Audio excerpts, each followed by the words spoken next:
I think it's critical to accurately understand the narratives of our past and their implications in the present. When we think about Confederate monuments, we think about their purpose as commemoration, not memorial. We think about them as odes to white supremacy. And we have to remember that, again, as has been brought up quite often in the last few weeks, as these have been brought down, the Confederacy lasted for 5 years. Like it was a 5-year run. I was in college longer than the Confederacy was literally around.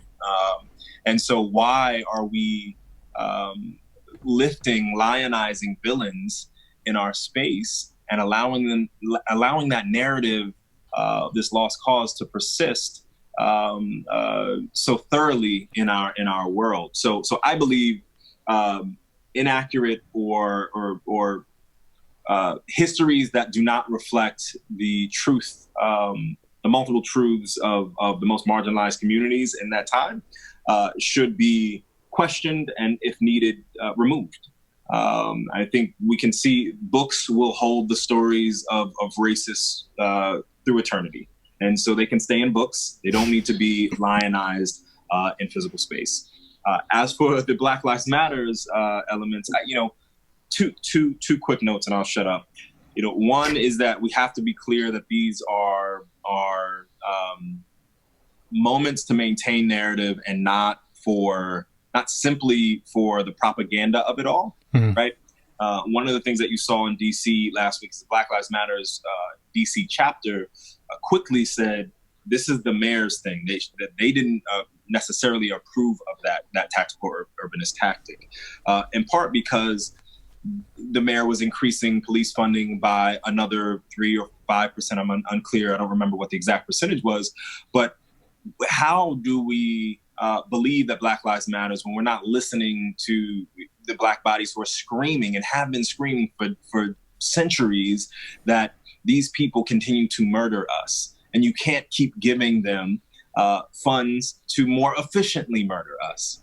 You can't do that, right? So I think that's the kind of relationship that we have to start to negotiate as we think about what creation of representation looks like moving forward.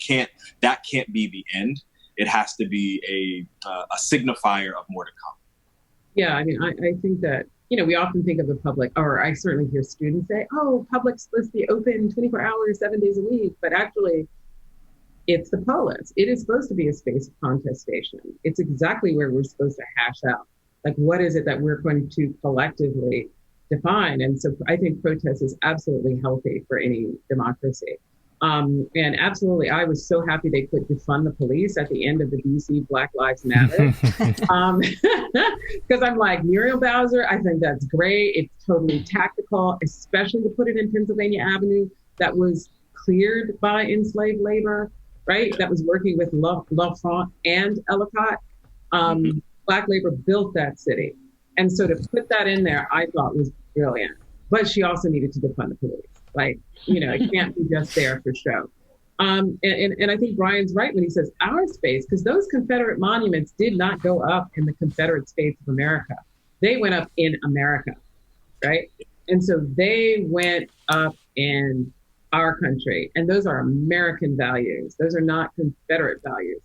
And so again, flipping the script, what does that mean for our country? Like, why were so many of them put up without anyone batting an eyelash? An entire monumental avenue of that crap went up in Richmond, right? Who was that speaking to? Who was that representing? What does that say about America? That's the question I want us to unpack, because someone has to be accountable for that. And in terms of replacements, again, thinking about the monument form is a particularly Western one. You need dates, you need a figure, you need, that's why Robert E. Lee was up there. I think his father was like a revolutionary figure. He was well known in the state of Virginia prior to becoming the general that for the Confederate States. But the attempt to sort of build memorials about Black life, I think, is a really complicated one, precisely because the archives of all of that, it's just not there. I mean, it's missing. It's very, very complicated. And so what sometimes sounds very easily, precisely because race is everywhere, and to deny a history that you had a name, a birth date, and a history is the violence that racism and white supremacy enacts on the lives of Black people.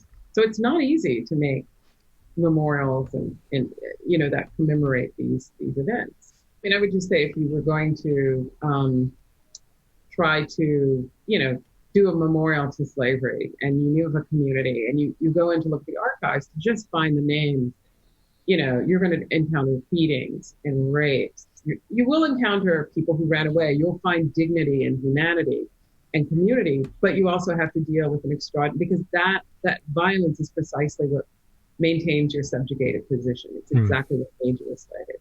And so that's part and parcel of how racism works.